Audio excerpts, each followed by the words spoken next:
Hey guys, welcome back to another episode on welcome to JHP Team Roping or Performance Horses, and welcome back to another episode of Come Along on the Journey with Money. This 3-year-old filly that I started. Um, Anyone that's following along has been keeping up with how she's doing and whatnot, but for anyone that isn't up to date with how she's doing, she's a 3-year-old filly. This is week 3, day 2. Yesterday we went out for a trail ride, and also for the first time, I I forgot to mention this yesterday, but I put a bit in her mouth for the first time. Now the bridle that I put in her mouth for the first time, this is the bridle. And a lot of times it's just a dog bone 3-piece. It does have shanks on it, but so a lot of times I like to start my horses in a rope nose halter and ride them like that for a week or two. And in my mind, riding them in a rope nose halter is as close to the same as like a lot of trainers will put a D-ring snaffle or a ring snaffle in the horse's mouth and ride them right from the jump like that. I don't really like to do that. You get in too many tug of wars. You can damage you can hurt or sore the horse's side of their mouth and the bars of their mouth. This bit, you probably can't tell, but it has really big, it's big, it's kind of heavy, but it has really big bars or whatever you want to call them. But it's really a soft bit in a horse's mouth. Now, I spend a lot of time softening Money up from side to side, pulling her head from side to side, and that's what a snaffle does. Then you go on to a shank or whatever, however you like to ride your horse, and from there you go on to whatever bit you like to use. So, the way I like to do it, and everyone's got their opinion, they're entitled to it. I'm not saying every way's right or wrong, or my way's right or wrong. That's just the way I do it. But anyways, yesterday I put this on her, and I let her pack it while we went out on a trail ride.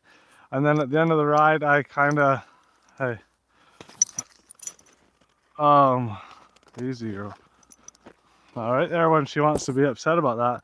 I'm not gonna throw it in her mouth right there, but I'll just let her settle down with my hands where I would put a bridle. And I always like to make it pretty loose when I go to put it on, so I can get it over their ears without working their ears over or whatnot like that. And anyways, yesterday I put it in her, I let her pack it we went out on probably a 2-hour trail ride. And as you can see today, she's pretty accepting of it. She's still gonna chew on it a little bit, and that's perfectly normal. But I'll also, when I go to ride her, I still have a halter on her, and I will use that as backup to reinforce cues. But when I put it on her at the end of the ride, when we got home, then I just put a little pressure from side to side like that, and let her feel that bit. And we'll do the same over here, and just let her get used to riding with it. Now, the reason why I didn't go from a halter to a snaffle, like a ring snaffle or a D-ring snaffle or something like that, is, and it's my own preference, and like I said, everyone's entitled to whatever they want to do. But once you've got them coming side to side with a halter, like a halter more or less teaches them how to give to pressure, and that's what a ring snaffle does. It teaches them how to give to pressure in a different way by filling it on their mouth. But if you do it right with one of these, you don't have to get aggressive. See that? You don't have to pull real hard and get aggressive in their mouth with it. And anyways, if you do the same theory or process with this bit, and it's not real long shanked and whatnot, but And like I said, it's really soft in their mouth. It's broken in a couple places, and not something I really like.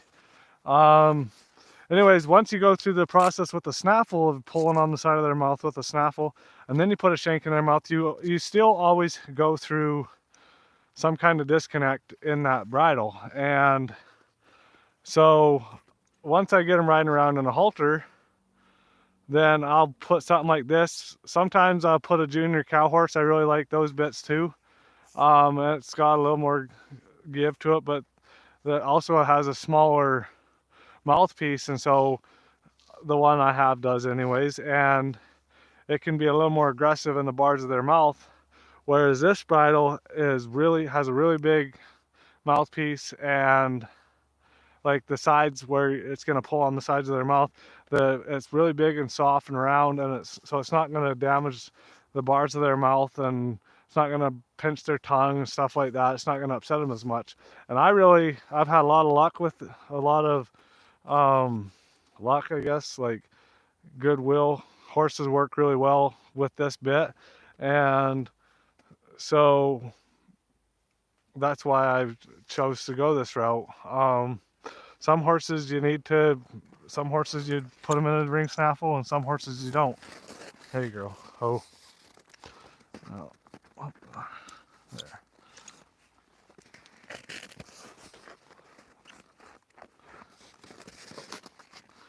Now she's in a little phase of her life where when you cinch her up, then she likes to move a little bit from it, but that's fine.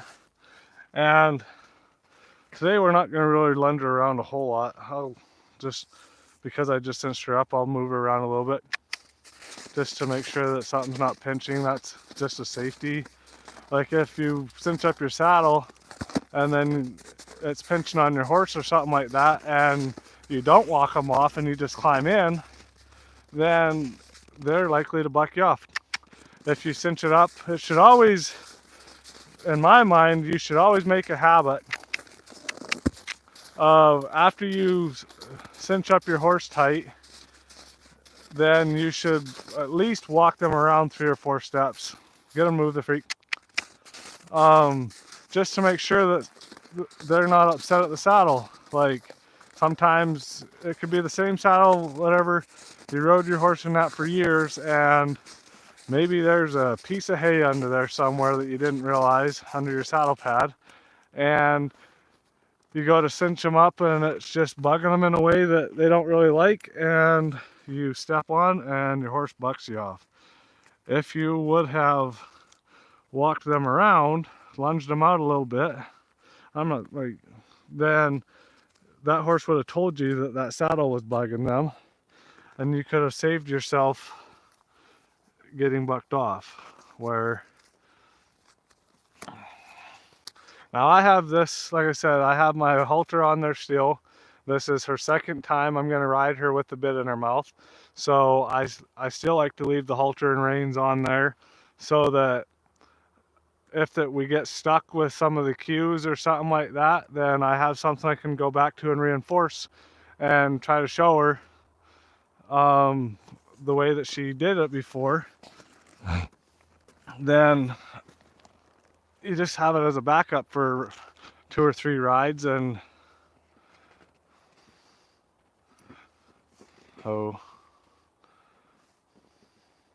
like I said, and we're kind of gonna go back to being real gentle and not pulling real hard on this right now, because we don't want the bit to be a bad experience. We don't want it to bite her or be something that she's hating on or mad about.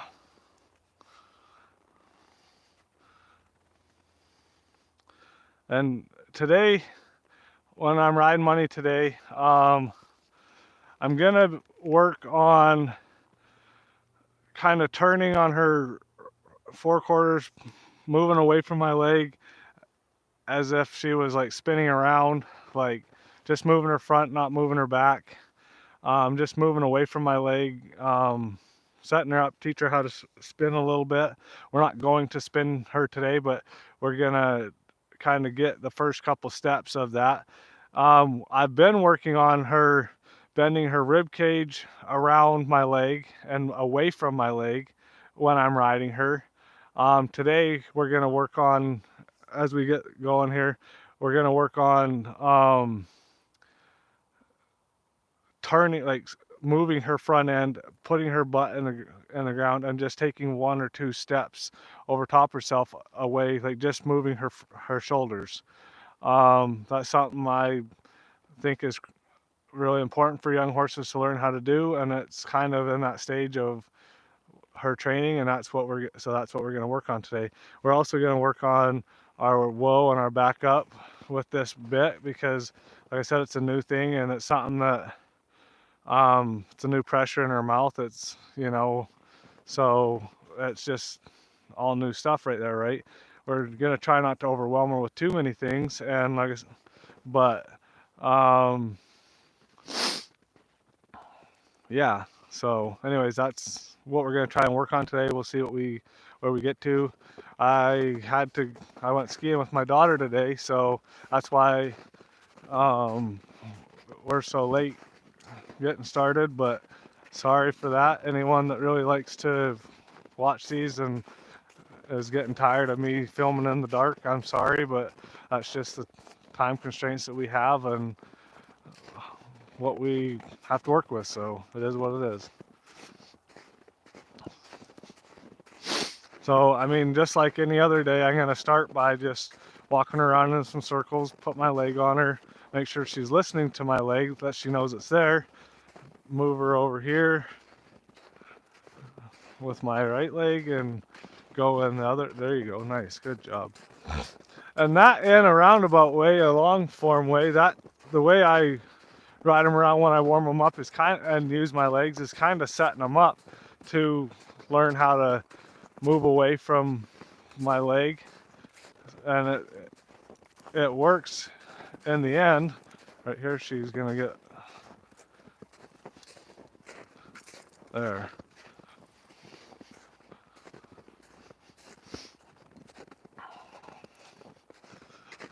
Like I said, that the way I figure eight, go around in circles like that, kind of gets them started on learning how to move their shoulders away from my leg, and give to that pressure. But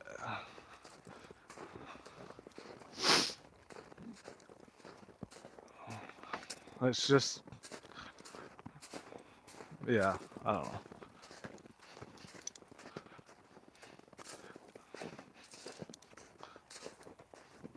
Oh, wait, there you go.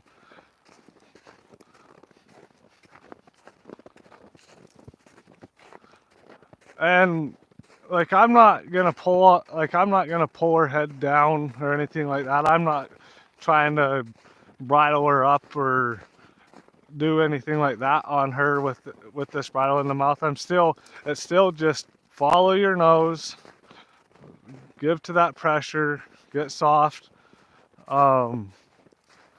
listen to my legs, move away from my legs.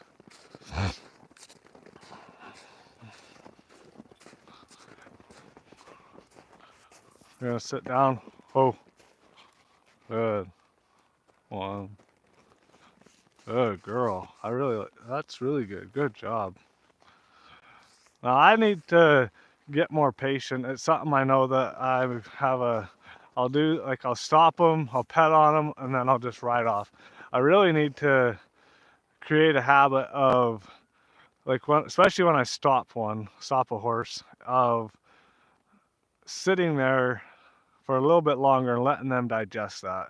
I know I mean, you got lots of horses to ride and you just want to get through them sometimes, but when you stop one and then you just ride off 2 seconds later, you don't really teach them to stop and quit moving their feet and just shut off, you know what I mean? Like, and that's something I've been trying to do a little bit better with Money. Anyone that's followed along can probably say, well, there's probably quite a few times where I maybe stopped her and didn't wait there very long. And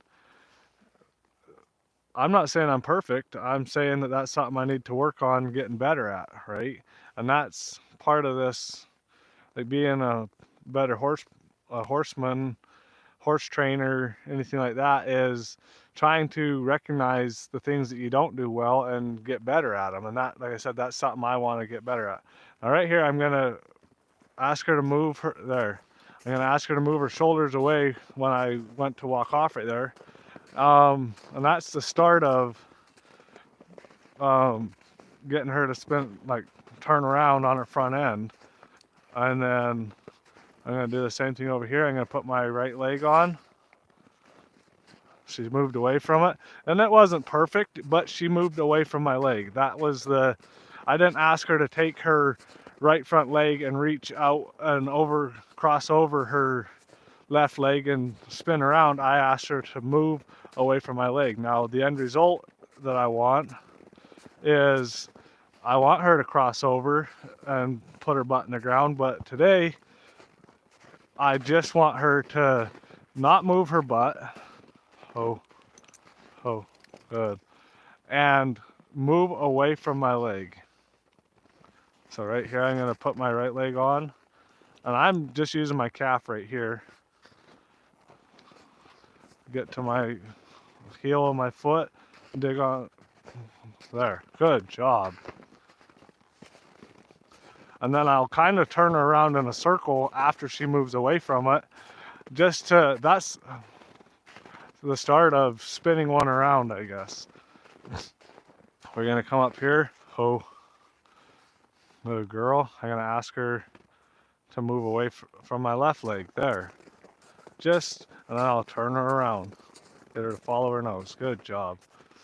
We'll come up here. I'm gonna put my right leg on. There, good job. You know, just a little, like one step.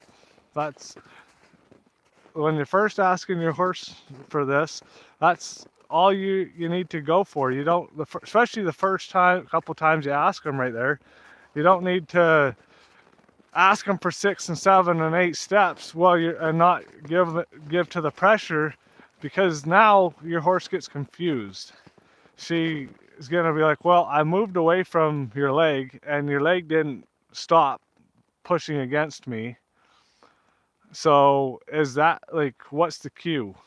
So my cue is, and I kind of act as though my hands are attached to their shoulders. So I'm gonna kind of move my hands over. I'm opening this door, and then I'm gonna push with my right leg. There, and she's gonna step away from it. I'm gonna release my leg. I'm gonna put my hands down for a second, just release all pressure, and then I'll pick up and just move her around in a circle like that, just to try to encourage her to step over. But that's the way I do it. Like I said, my hands, in my mind, the way I go about it, my hands are attached to their shoulders, so and I want their shoulders to move over here to the right this time, so I'm gonna move my hands to the right. I'm gonna open that door. There. I'm gonna ask her to move. Now, and she, I don't know, she is so, like, sensitive to your legs and pressure, and I call it feely. She's so feely to your legs and your body and everything that's going on. If you ride with a lot of energy, she would probably be the kind of horse that was running around fire breathing dragon, because you had a lot of energy the way you rode. I try to be as calm, neutral as I can when I'm riding, especially when I'm riding young horses. I don't want to jazz them up just because I have too much energy going through my legs and stuff like that. I want, like I said, when we're done doing something, then I want to put my hand down and have her just stand here. Like, I couldn't, especially if anybody that knew her mom, Bentley, I've talked about her already.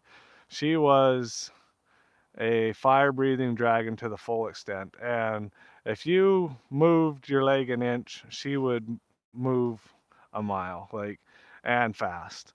And Money has that, but we're trying to contain all of her athletic attributes and not get her so jazzed up that her brain's thinking 100 miles an hour. I just want her to think about me. What do I want? Right here, I'm gonna do the same thing. I'm gonna ask her There, wow. I like that a lot. I might ask her, there. Asked her for 2 steps that time.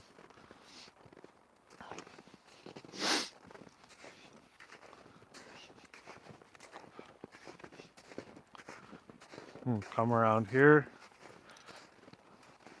Ask her, there. Really like that. Ask her to move. Ooh, good girl.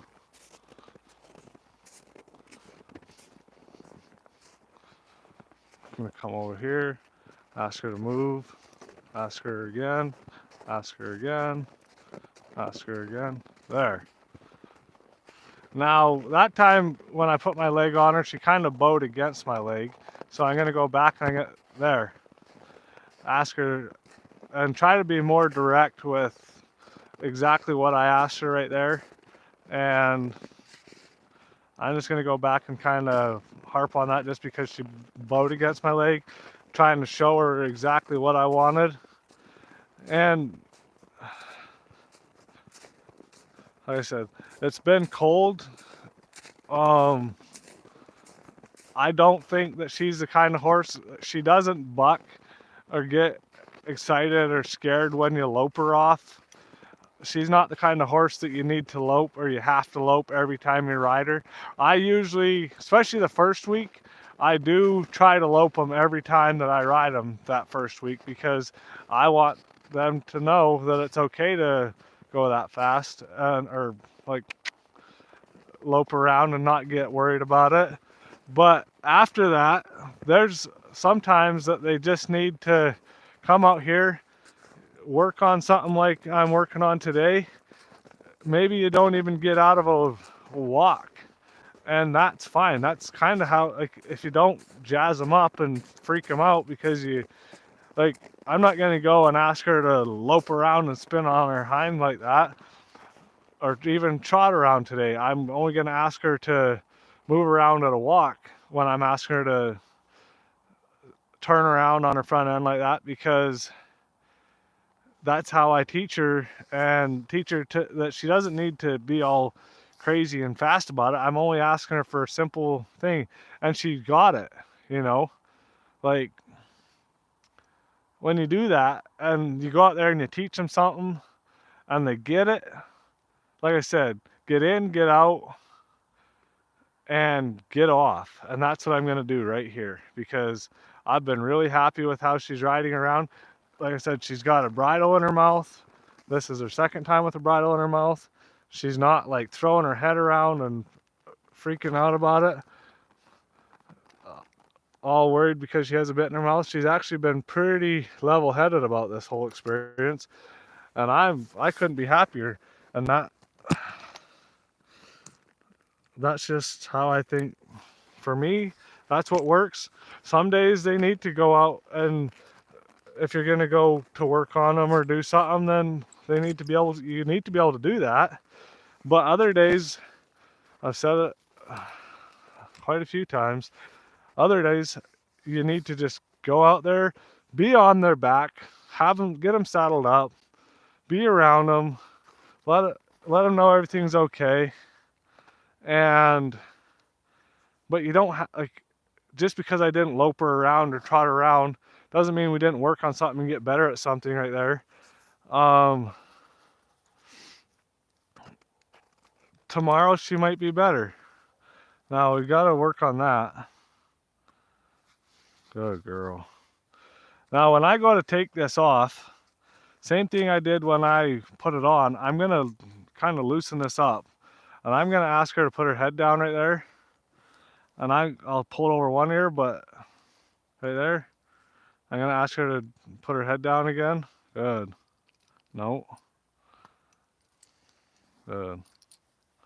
And then when I'm done right here, I'm going to ask her to put her head back down and keep it down. Good girl. Just reinforce. So I like to teach my horses.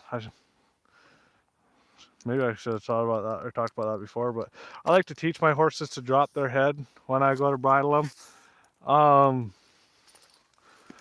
And it's just something that I like. I like when I go to bridle a horse and she has has her head down here like this, and so I'm sure some other people like that too. And so I really try to teach her how to put her head down here. And I try to get to where I can just put my hand between her ears, and without pushing on her ears with my fingers, just a little slight pressure, so that one day when I come over here and I put my hand above her head, she'll drop her head like that and I can put a bridle on her. Now,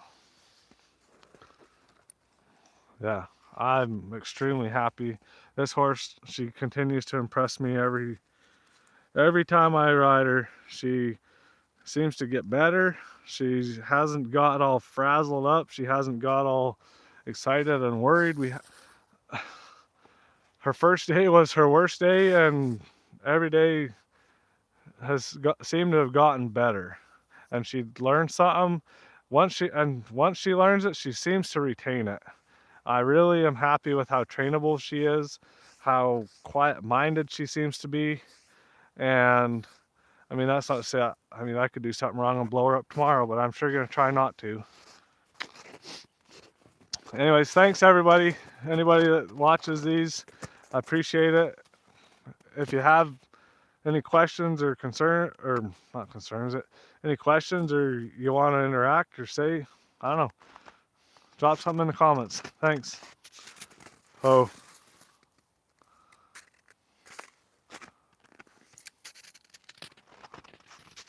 All right.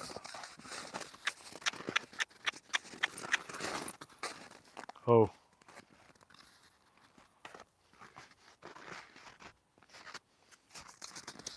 Oh. Work on our ground tie right there.